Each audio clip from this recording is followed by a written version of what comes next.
So I want you to imagine something for a second. Think about the last time you were, just mindlessly scrolling on your phone. Right, which was probably about 10 minutes ago for most of us. Exactly. So you're scrolling and you see a meme that makes you chuckle, right? Mm. So you swipe up. Next is a highly targeted ad for, like, a pair of running shoes you left in a digital shopping cart 3 days ago. Oh, yeah, the classic abandoned cart ad. Right. So you swipe up again, and suddenly, without any warning at all, you are watching raw, visceral footage of an actual assassination. Just right there in the feed. Right there. Okay. A real human tragedy unfolding in high definition right in the palm of your hand. Mm-hmm. But before you can even mentally process the gravity of what you're seeing, before the horror can even register in your chest, your thumb twitches, you swipe up again, and you're immediately watching a teenager do a viral dance trend. It is an incredibly jarring sequence of events when you actually stop and, say it out loud like that. But it feels entirely normal in the moment. That's the terrifying part, isn't it? Uh-huh. Imagine a world where the most horrific human events are literally sandwiched between a meme and a shopping ad. Uh-huh. And the wildest part of this exercise, you don't actually have to imagine it, No, you don't. because that is the exact reality you and I and everyone listening to this deep dive likely already inhabit on a daily basis. We are just completely swimming in it. I mean, the screen presents everything with the exact same level of weight.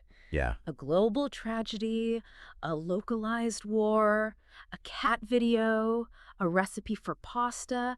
They all occupy the exact same physical dimensions on your screen, right? And they all command the exact same duration of your attention. Which is basically zero. Right, exactly. And it's comforting almost to let the screen dictate that flow because it removes the burden of processing reality. But the psychological whiplash is just profound. We just don't have the biological hardware to contextualize that much tonal variance that quickly. That whiplash is exactly why our brains feel fundamentally broken right now. I mean, we weren't evolved to process a war zone and a comedy club in the same 3-second window. Definitely not. And today, we are looking at a brilliant essay that explains exactly why your social media feed makes you feel both intensely angry and, like, completely numb at the same time. We're unpacking a deeply profound theory by Nick Coleman, utilizing a framework called the Codex Truth. Yes. This whole discussion is based on a fascinating piece published by Hated on Records and The Nation podcast. And I think the overarching mission here is vital. We are attempting to understand the role of algorithmic captivity. How does this digital environment actively shape modern political outrage? Right, and how does it manufacture human detachment? Especially when we look at younger digital natives who have literally never known a world without the feed. Exactly. And most importantly, we aren't just going to diagnose the disease today. We want to chart a path out of this. Yes, a transition away from that automated, knee-jerk digital reaction and toward deliberate, intentional human creation. It is an ambitious goal, but analyzing how our media ecosystem fundamentally alters our perception of reality and our perception of our own neighbors is arguably the most pressing sociological challenge of our time. Absolutely. Now, because this essay centers on a very specific, historically recent event, which is the assassination of conservative figure Charlie Kirk in September of 2025, I really need to be crystal clear with you up front. Yeah, this is an important disclaimer. We live in a hyper-polarized environment, which is exactly what we're about to critique today. So I need to emphatically state that this deep dive is absolutely not taking a political side. Right. We aren't here to endorse any political viewpoints, and we categorically do not validate, excuse, or rationalize any form of political violence. Left-wing, right-wing, it completely doesn't matter. And that stance is essential for this kind of analysis. I mean, we have to separate the mechanics of the event from the partisan tribalism that usually surrounds it. Exactly. Our sole mission today is to impartially report on the ideas, the documented facts, and the theories contained in this original source material. We're using this tragic event purely as a lens. Right. It's a case study. Exactly. A case study to help us understand the broader mechanics of our modern media ecosystem and, what it's doing to our shared humanity. And that impartiality you just highlighted, that's actually baked right into the structural lens we are going to use today. The Codex Truth. Yes, the author of the essay utilizes this Codex Truth framework. And what makes this so compelling is how the author structured the analysis specifically to prevent the exact kind of emotional and political blurring that usually ruins these conversations. Right, because things get heated so fast. They do. So the Codex Truth forces us to separate our analysis into three distinct dimensions. Okay, so if we are going to use this framework for the next hour, we need to understand exactly how it operates. Walk us through these three dimensions. Like, how does the Codex Truth actually keep the analysis clean? Well, it works by compartmentalizing the different ways we process reality. So the first dimension is mechanics. Mechanics. Okay. Yeah. This is the realm of observable systems and documented facts. Who, what, where, when. It is the literal architecture of an event, or in our case, the literal code of a digital platform. So it's completely objective. Exactly. Mechanics don't care about your feelings. They are just the raw data of reality. Okay, so mechanics would be like the police report, the timeline, the verifiable actions. Precisely. Then the second dimension is philosophy. Now, this isn't philosophy in the abstract academic sense. We aren't talking about Plato or Kant here. Thank goodness. Right. In the Codex Truth, philosophy refers to the social structures and the cultural lenses through which we interpret those raw facts. Oh, I see. Yeah, so if mechanics is what happened, philosophy is how society frames what happened. Like, how do the media, the public, and different generations make sense of the event? That makes total sense. Yeah. The facts happen, and then society essentially weaves a story around them. So what is the third dimension? The third is spirit. And this is perhaps the most profound. Spirit looks at the intention and the moral direction behind human action. Like the motive. Exactly, the deeper questions about motive. Is the intent behind an action rooted in courage, or is it rooted in fear? Is it aimed at creation, or is it aimed at destruction?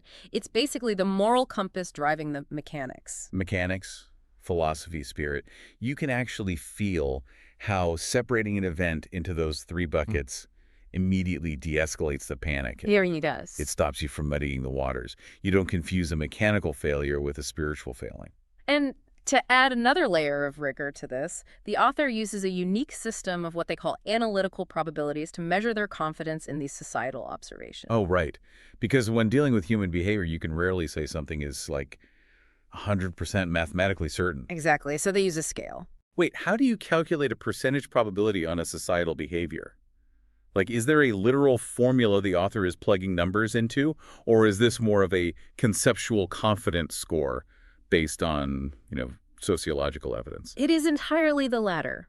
These are not clinical diagnoses or statistical certainties derived from an algorithm. They are analytical estimates based on a synthesis of available historical, psychological, and sociological evidence. Got it. So they're quantifying their confidence. Right. The author is essentially grading their own homework, telling the reader exactly how much weight to give each claim. Break down the scale for us then. What do the numbers actually represent? It's a tiered system.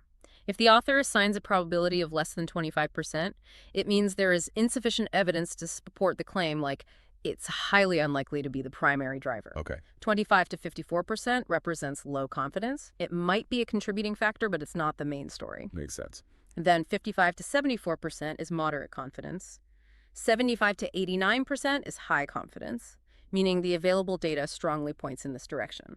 And the top tier? That's 90 to 95%, which is very high confidence. It's a way of saying, here's what the mechanics show, and based on the overwhelming weight of the evidence, here's how confident I am in the philosophical or spiritual conclusions we can draw from them. That level of intellectual honesty is so rare right now. It really stops you from making wild, sweeping claims about an entire generation or entire political movement based on just one isolated event. It forces you to be precise. Yeah. So, applying that rigorous framework, let's start where the Codex Truth demands we start. Let's look at the literal mechanics of the event that sparked this entire theory, the catalyst. We have to start with the documented facts, the observable reality stripped of any partisan interpretation. Right. So according to the source material, the catalyst occurred on September 10th, 2025. At roughly 12:23 p.m., 31-year-old Charlie Kirk, who was the founder of the conservative organization Turning Point USA, was holding an outdoor Q&A session. He was beneath a canopy at Utah Valley University in Orem, Utah. He was answering questions in front of an audience that authorities estimated to be around 3,000 people. And it is worth noting the context of these events. I mean, they were inherently designed around political confrontation and conversation, which in our modern era frequently gets clipped and turned into highly viral digital Oh, content. for sure. So the environment was highly charged by design. But the mechanics of that day shifted from a political gathering to a lethal tragedy in a fraction of a second. A single shot was fired from the roof of the nearby Luzi Center, which authorities say was about 150 yards away from the canopy. Just a horrific moment. Yeah. The bullet struck Kirk in the neck, and despite immediate medical attention, he was later pronounced dead at the hospital. Those are the stark physical mechanics, the physical reality of the violence. The FBI reported that the assailant fired from the elevated position, immediately jumped down from the roof, and actually managed to escape the immediate vicinity. Which sparked a massive manhunt. Yes. Investigators later recovered a bolt-action .30-06 rifle, which had been wrapped in a towel and hidden in the woods near the campus. And this leads us to the subsequent allegations and that manhunt. For 33 hours, there was a massive search, which finally ended when 22-year-old Tyler James Robinson surrendered at a local sheriff's office, accompanied by his family.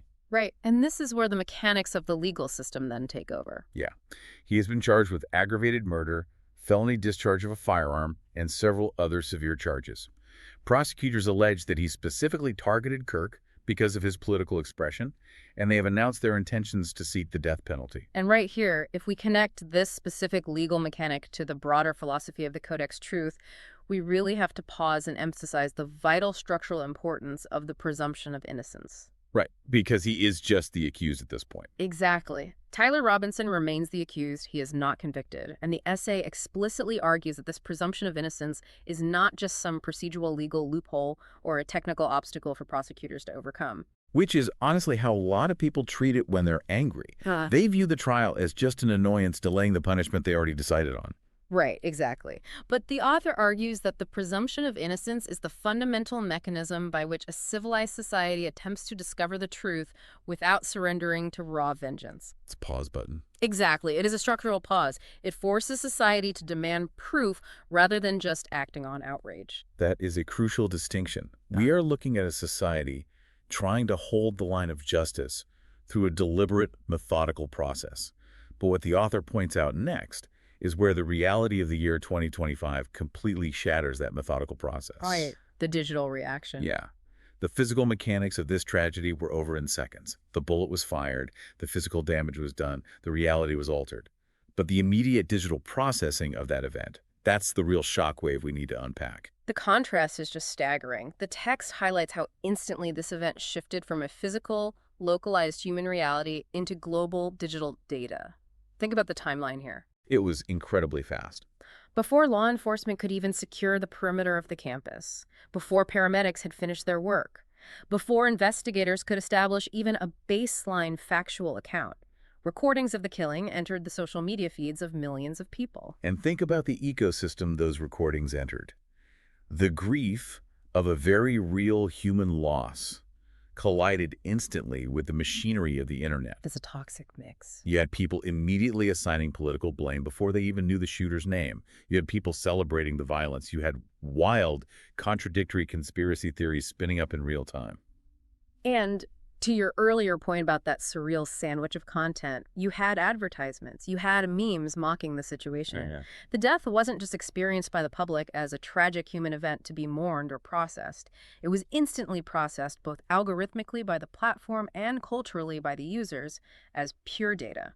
It became content to be consumed, reacted to, and monetized. You know, I want to try and visualize this with a mechanical analogy, because just saying it became content almost sounds too clinical. Yeah, it doesn't capture the chaos of it. Right. It's like trying to process a deeply emotional, intricate Shakespearean tragedy, but you were forced to watch it while sitting in the middle of a crowded casino floor. That is a much more accurate representation of the sensory environment. Right. I mean, you were trying to comprehend themes of mortality, justice, and human suffering, but there are flashing neon lights everywhere. Slot machine bells are ringing, waitresses are offering you free drinks, and someone next to you is screaming because they just won at blackjack. The environment fundamentally overrides your biological ability to feel the gravity of the play. Exactly. The flashing lights dictate your emotional state, not the tragedy on the stage. If an event of this magnitude, a literal assassination, is flattened into that casino environment, the human brain just stops differentiating. The brain has no choice but to stop differentiating. That is exactly what the mechanics of the digital ecosystem enforce. When you are forced to process a tragedy on the casino floor, the nuance of human suffering is washed away by the sheer velocity and volume of the surrounding It noise. just strips it of all meaning. The environment strips the event of its reverence. And the consequences of that flattening process, that conversion of tragedy into data, are highly measurable. Which brings us to the social repercussions, the shockwave that followed the event. Right, so the event happens, it becomes immediate digital content, the casino floor goes wild, and society reacts. And the text provides some truly chilling data on what that digital reaction looked like when it bled over into the real world. It does, and this really bridges the gap between digital rhetoric and physical danger. The source brings in data from the Bridging Divides initiative, which tracks political violence and intimidation. Okay, what did they find? In September 2025, the exact month of the assassination, they recorded an astonishing 280% spike in threats and harassment directed against local officials compared to the previous month. Wow. It was by far the highest monthly total recorded that year. A 280% spike. That is a massive, tangible consequence. And just to put flesh and bone on that statistic, what does that actually look like? We aren't just talking about angry tweets aimed at a national politician. No, it's much closer to home. We are talking about city council members, school board officials, zoning commissioners, people who are just trying to run a local municipality suddenly facing a deluge of death threats. But exactly. It is a localized terror. And applying the author's analytical probabilities, they state there is a 90 and 95% probability, which is very high confidence, that the assassination directly contributed to this surge. So it wasn't just a coincidence in the data? Not at all. The Bridging Divides, researchers actually classified 48% of those specific incidents as being explicitly directly related to responses to Kirk's death. So the national tragedy becomes a localized weapon. Yes. And it created a measurable chilling effect on the mechanics of democracy itself. I mean, nearly 3/4 of the local officials surveyed during this period said they became less willing to work on controversial issues because of this newly hostile environment. That's horrifying. The digital shockwave essentially paralyzed local governance through intimidation. So the digital shockwave creates real-world fracture. But here is where the data gets incredibly complex, because the public opinion polling surrounding this event is full of massive contradictions. This part is fascinating. The text cites two different polls taken shortly after the killing.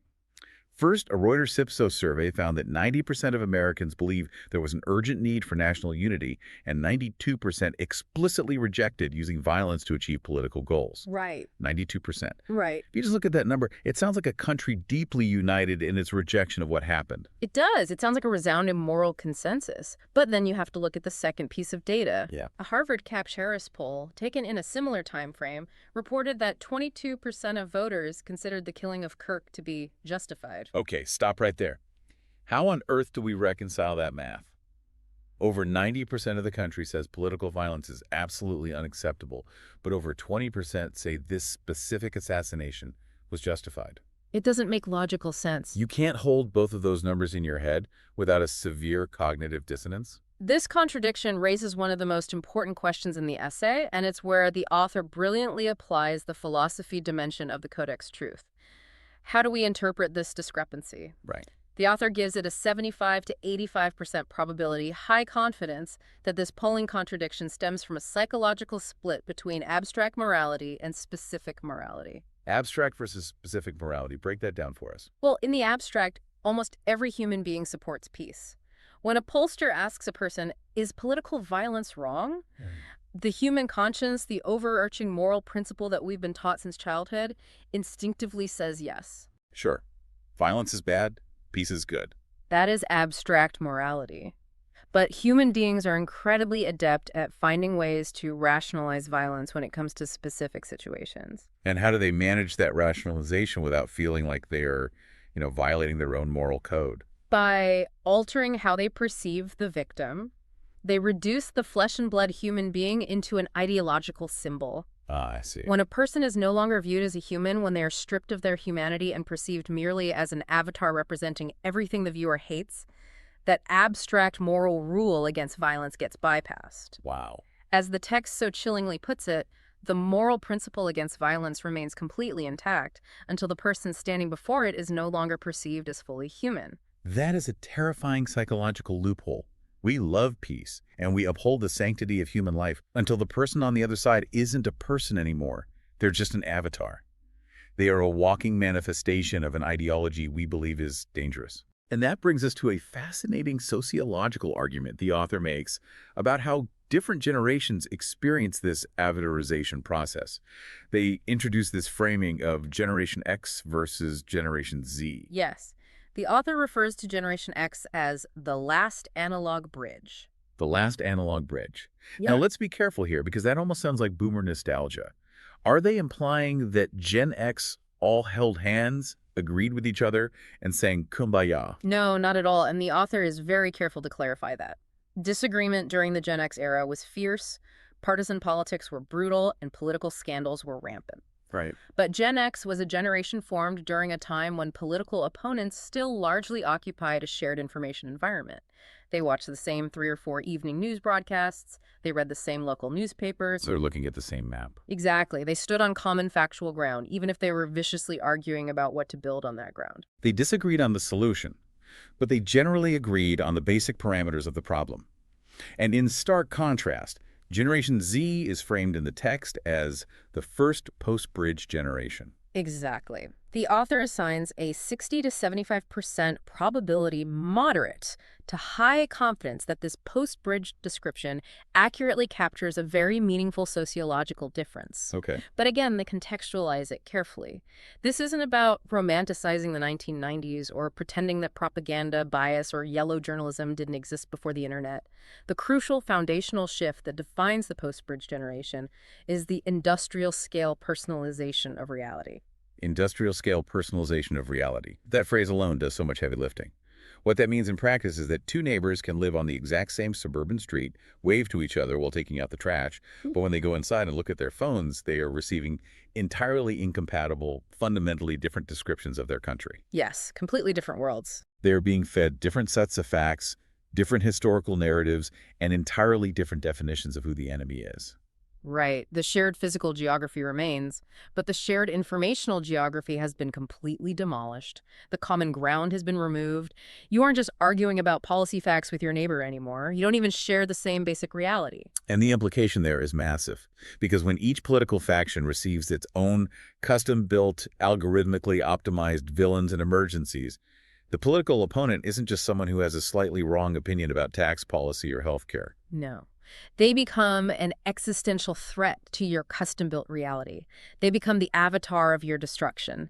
And history shows us time and time again that it is much, much easier to be cruel to a two-dimensional avatar than it is to be cruel to a neighbor you recognize as human.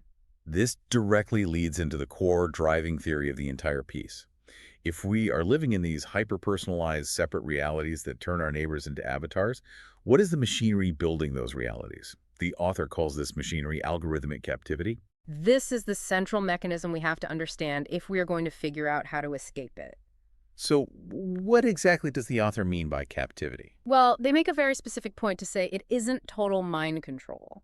This isn't a sci-fi movie where a chip is implanted in our brains and we become zombies. Right. Algorithmic captivity is an environment. It's a digital ecosystem that learns with terrifying speed, which emotional doors in your specific brain open the easiest, and once it finds that door, it just continuously, relentlessly knocks on it. And what's truly unsettling here is the underlying logic, or rather the complete lack of moral logic in these systems. An engagement algorithm does not have a conscience. None at all. It doesn't have a political philosophy, doesn't care about democracy, and it has no moral compass.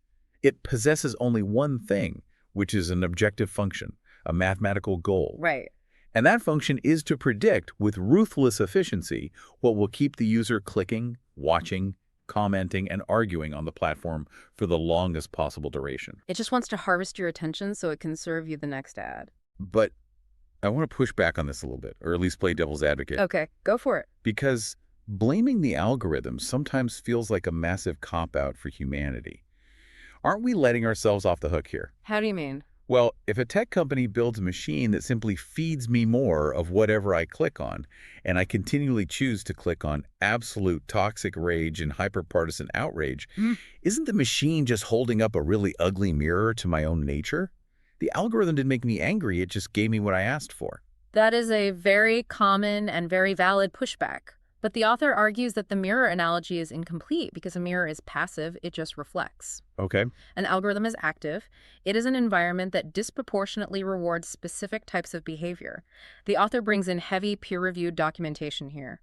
They cite findings published in the journal Nature Human Behavior, which show that social platform feedback mechanisms actively reward expressions of moral outrage. Wow. So it actually incentivizes it. Yes, when you express outrage, you get more likes, more retweets, more visibility. The system is literally training users through dopamine hits to express outrage more often and more extremely. So it's not a mirror, it's a trainer. It's a behavioral conditioning box. Exactly. The text also cites the U.S. Surgeon General, who recently concluded that social media cannot be considered sufficiently safe for adolescents because of these very mechanisms. That's a huge statement from the Surgeon General. It is. The author gives a 90 to 95% probability, very high confidence, that engagement-driven systems don't just reflect human nature, they actively amplify emotionally charged, divisive material because that is the most efficient way to achieve their objective function. So the cycle works like this. The system feeds you something that makes you mad, you react to it, the system records that reaction as successful engagement, and it feeds you an even more extreme version of the same thing. Yes, it is an accelerating feedback loop. And eventually, this tiny, narrow, rage-inducing, hyper-curated sample of the world feels like the entire world. You feel incredibly informed because you are seeing so much data, but your perception is actually completely captive to the algorithm's objective function. And this is where we return to that horrific imagery from the very beginning of our discussion. Under the conditions of algorithmic captivity, the environment demands absolute flatness. The casino floor. Exactly. A real human death, a profound tragedy, appears in the exact same digital stream with the exact same visual weight as a comedy sketch, a propaganda post, or a shopping ad. The author calls this the velocity of disposability, the sheer speed at which we consume profound things. Disney. A tragedy occupies your screen for 3 seconds, you register it, and then your finger swipes up. The content, no matter how grave, is rendered entirely disposable by the momentum of the feed. And when you look at the resulting human behavior in the face of this velocity, it looks incredibly bleak. When the assassination happened, you saw instant partisan blame. You saw ironic, detached memes about a literal murder. You saw a total collapse of solemnity. And here is where I think the author's profound empathy really shines through, and it challenges a major assumption society makes. Yeah, this is a crucial point. The easy, lazy critique when we see teenagers posting memes about a tragedy is to say, look at Generation Z. They are entirely desensitized. They are inherently heartless. Social media has turned them into sociopaths. That is the prevailing narrative. It's what everyone jumps to. But the author assigns a probability of less than 10% to the idea that Gen Z is uniquely heartless or morally vacant. Less than 10%. Because that judgment itself is a form of dehumanization. It is taking an entire generation and turning them into an avatar of moral decay. Exactly. Instead of calling them sociopaths, the author suggests we view this detachment through a mechanical lens. I like to think of it as a circuit breaker. A circuit breaker, I like that. Think about the electrical panel in your house. If you pump too much electricity through a single wire, the wire doesn't just happily accept the current until it melts and burns the house down. The circuit breaker intentionally trips, shutting off the power to protect the entire system. That is a perfect mechanical metaphor for what is happening psychologically. When a digital native, someone whose brain is still developing, is exposed to an impossible, unnatural volume of human pain, war footage, climate catastrophe, and hyper-polarized outrage on a daily, hourly basis, the human brain simply cannot process it all. No, of course it can. So it trips the circuit. It shuts down the empathetic response to protect the psyche from burning down. The detachment, the irony, the memes, it's not a lack of heart. It is a desperate psychological adaptation to absolute emotional overload. It is a survival mechanism for an unlivable digital environment. The author gives a 65 to 80% probability to this interpretation that repeated digital exposure to suffering creates profound systemic emotional fatigue. That makes perfect sense. Think about what empathy actually requires. To truly feel for someone, to mourn a tragedy, you have to pause. You have to hold their reality in your mind, connect it to your own humanity, and sit with the discomfort. It requires time and stillness. Exactly. Empathy requires sustained attention. But algorithmic captivity ensures that your attention is continually captured, divided, stimulated, and exhausted. You are running on a treadmill that never stops. So you literally just don't have the energy for it. You literally do not have the cognitive bandwidth left for empathy.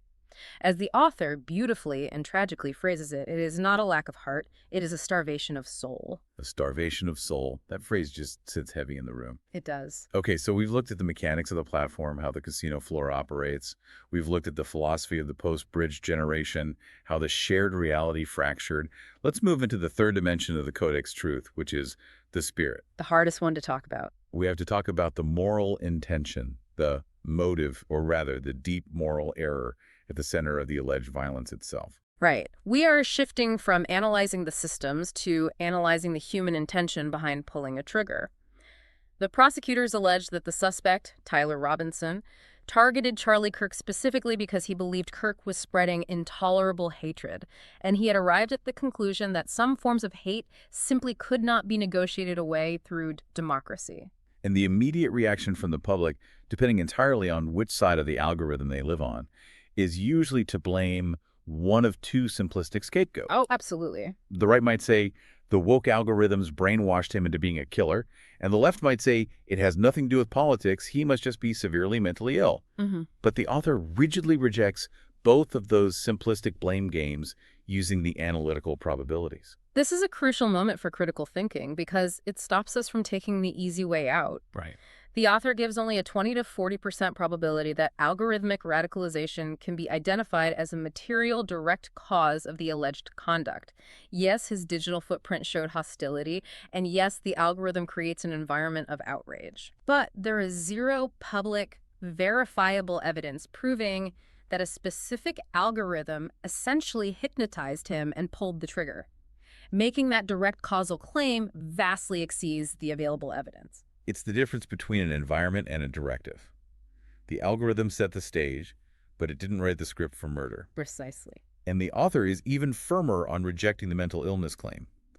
There is less than a 25% probability, which means insufficient evidence that failures in the mental health system can be blamed as the direct primary cause of the assassination. Yeah, that's a very low probability. There is no clinical record presented thus far to justify writing this off as a purely psychiatric event. The author states emphatically that mental illness must never become a convenient synonym for political violence. Because when you blame the algorithm, or when you blame mental illness without evidence, you are absolving the human being of agency, and you are absolving the political culture of its toxicity. So if we strip away those convenient scapegoats, what are we actually left with?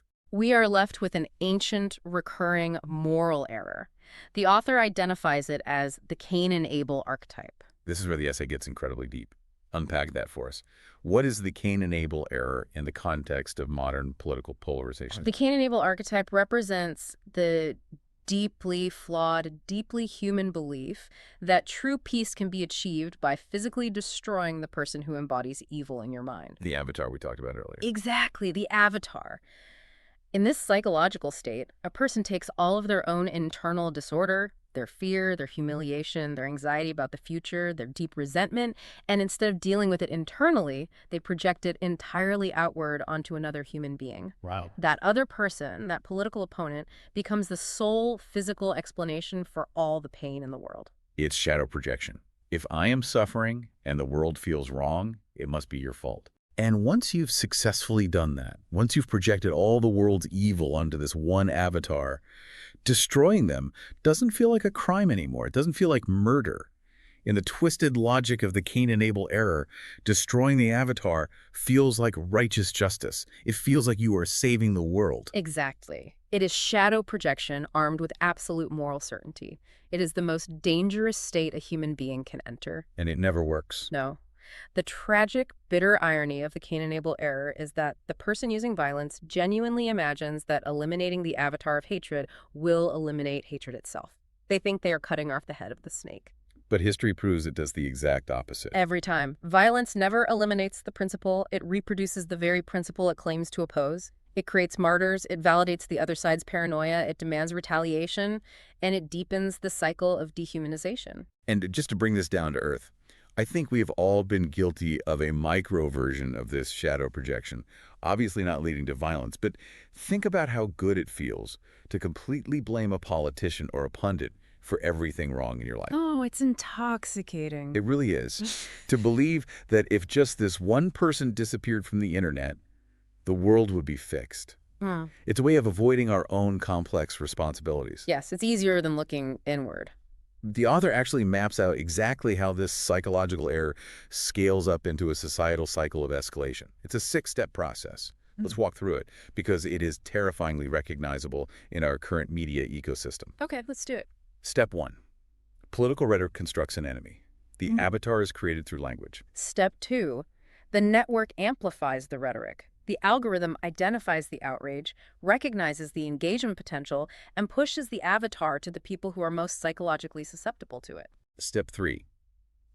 The individual internalizes the threat. It transitions from being a distant political talking point to an existential, deeply personal danger in their mind. The circuit breaker starts to strain. Step 4. Violence is reframed as necessity or justice. The Cain and Abel error officially occurs. The internal disorder is projected onto the avatar and action is taken. Step 5. The opposing faction experiences this violence not as a tragedy to mourn, but as total confirmation of their worst fears. They point to the violence and say, "See? We told you they were violent monsters. Our paranoia was completely justified." And step 6. Because they feel justified in their paranoia, retaliation becomes morally available to the other side. They start constructing their own avatars, and the entire cycle begins again, spinning faster and with higher stakes. Now, the author gives a 70 to 85% probability that this 6-step feedback cycle accurately describes how political conflict escalates in the digital age. That's a high level of confidence. It is, but they offer a crucial caveat, a lifeline, really. They remind us that no single step makes the next step mathematically certain. Right, it's not a closed loop. Human beings still possess agency. We aren't just ping-pong balls bouncing down a predetermined machine. We can choose to step off the track. Which is an essential reminder of our own spiritual autonomy. Even in algorithmic captivity, the lock on the door isn't absolute. And this transitions perfectly into another major theoretical framework the author introduces to explain this mounting social pressure, the bow and arrow theory. Okay, the bow and arrow theory. I love when complex sociology is grounded in a clear physical metaphor. How does this work? Imagine all of society's resistance, its righteous anger, its polarization, and its anxiety as the drawing back of a bowstring. Okay, I can picture that. Every time we engage in the cycle of escalation, we are pulling that string back further and further. The farther back you pull it, the more immense kinetic energy and tension you store in the limbs of the bow. So the tension just builds. Exactly. I think everyone listening can agree that our society is currently holding an incredible, almost unbearable amount of kinetic energy. The tension in the air is palpable. You feel it at the grocery store. You feel it online. You feel it absolutely everywhere. And here is my pushback, or really just a desperate plea for some hope. If the tension in our society is already pulled back this incredibly tight, how do we keep the arrow from firing toward destruction? That is the million-dollar question. How do we possibly point it toward creation or unity when it feels like the algorithm, not us, is the one holding the bow? That is the pivotal question of the entire essay. If the energy is there, how do we direct it? And the author's answer is profound in its simplicity. Tension alone does not determine the destination of the arrow. The tension is morally neutral. It is just stored energy. Okay, so what determines the destination? Intent determines the destination. Yes, that stored energy can be released through resentment, through the Cain and Abel error, and through violence. We've seen that happen. But that same exact energy can also be directed through discipline, through a commitment to truth, and through intentional creation. That reframes the tension completely. The tension isn't just a danger, it's an alarm. It's telling us something is fundamentally wrong, but it's also providing the raw kinetic energy needed for a massive counter-movement. Exactly. And that counter-movement is what the author calls revelation against the machine. Now, I want to clarify something here, because When people hear the word revelation, they usually think of the Book of Revelation. They think of the apocalypse, the end of the world, catastrophic destruction, fire from the sky. Right, but the author is very specific with their terminology here. They are not talking about celebrating catastrophe or accelerating the collapse of society or waiting for the destruction of their political enemy. That would just be the Cain and Abel error again. Exactly. That would just be repeating the Cain and Abel error on a macro scale. Revelation, in its deepest, most historical and etymological sense, simply means unveiling, to pull back the curtain. Unveiling, taking off the blindfold and seeing the room for what it actually is. Yes. Revelation against the machine is the precise moment the digital machinery becomes visible to the user. The moment you wake up on the casino floor. Exactly. It's the moment you look at your screen, you feel your heart rate spiking over a political post, and you suddenly realize that the engagement metric is just a metric. It's the moment you realize the algorithm is trying to feed you outrage and you refuse to eat it. That's powerful. It's the moment the two-dimensional political avatar suddenly becomes a flawed, complex, flesh and blood human being again in your mind. In that moment of unveiling, the digital echo chamber loses its absolute authority over your reality. So if algorithmic captivity works by keeping us reacting so fast that our moral reflection can't catch up, if it relies on keeping us on that high-speed treadmill, revelation is the physical act of hitting the big red stop button.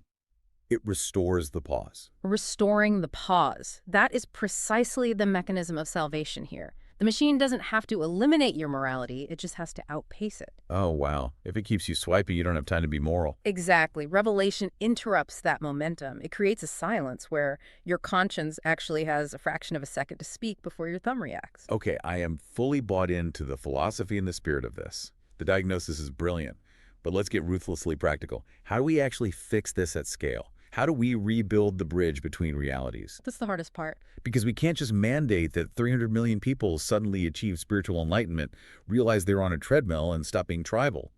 It doesn't work like that. It doesn't, and the author acknowledges the limits of individual willpower against industrial-scale systems. You have to start with institutions, because institutions govern the incentive structures that shape mass human behavior. Right.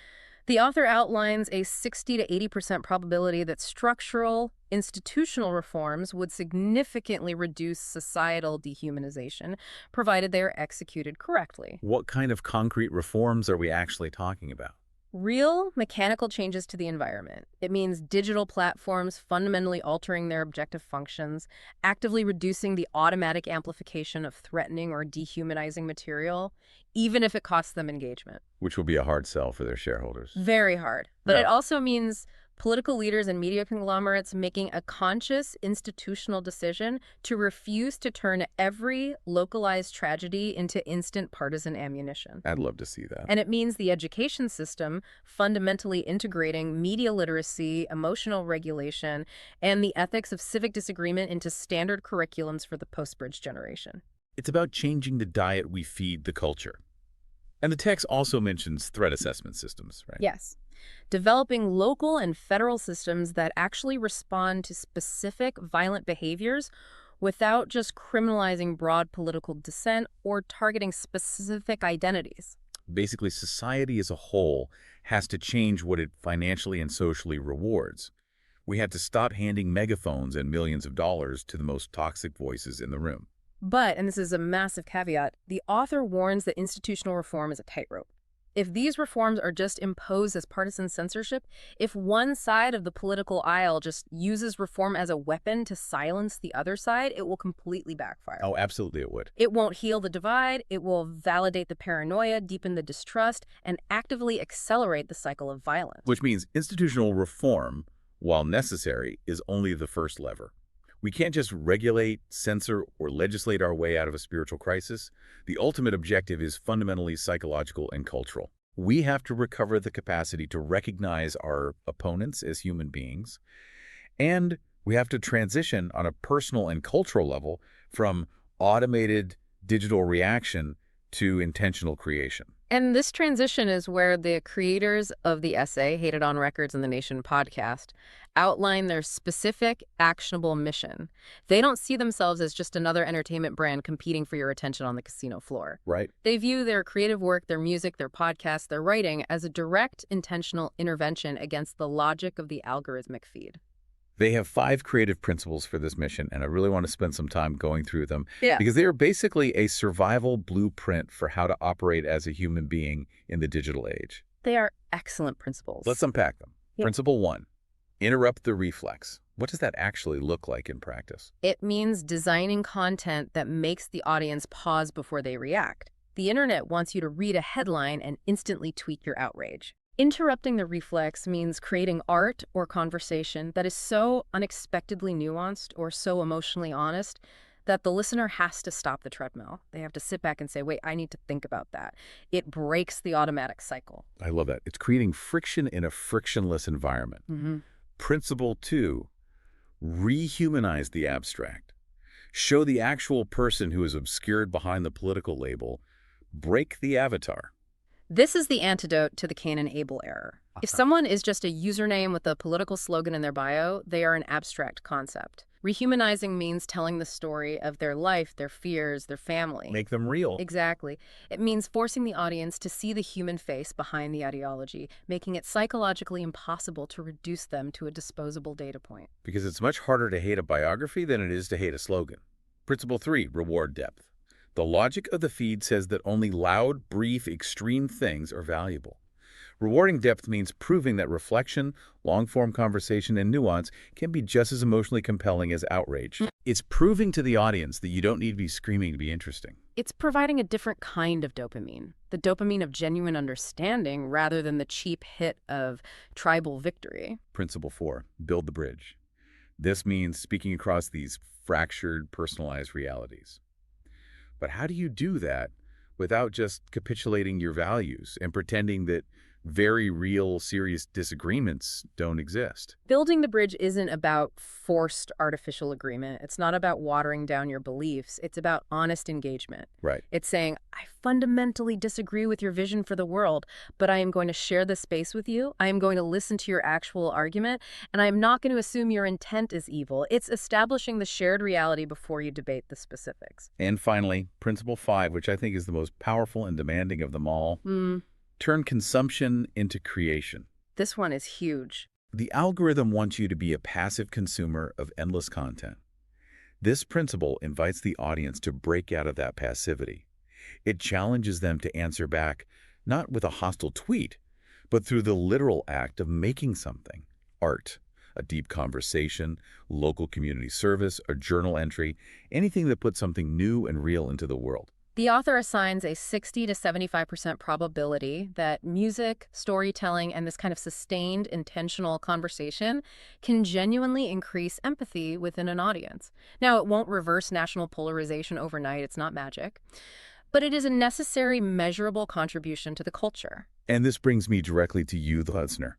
Because this isn't just a mission statement for podcasters or musicians or authors. This is a blueprint for your daily life. Absolutely. Every single time you feel your blood pressure rising over a post and you choose to put the phone down and have an honest face-to-face conversation with someone instead of posting a snarky comment every time you actively refuse to reduce your annoying neighbor to a demographic label, you are laying a brick on the bridge. You're doing the work. You are taking the immense kinetic energy from the bow, and you are directing it away from destruction and toward creation. You are taking your agency back from the machine. It is the systemic restoration of the human being. It begins first in how we manage our attention, it moves into how we use our language, and finally, it manifests in our physical actions. We have covered an immense amount of ground today. We started with the tragic physical mechanics of a political assassination, an event that instantly mutated from a localized human loss into weaponized digital data. We covered the shockwave. Yes, we explored the philosophical fracture of the post-bridge generation, living in personalized realities that strip away our common ground and turn our neighbors into avatars.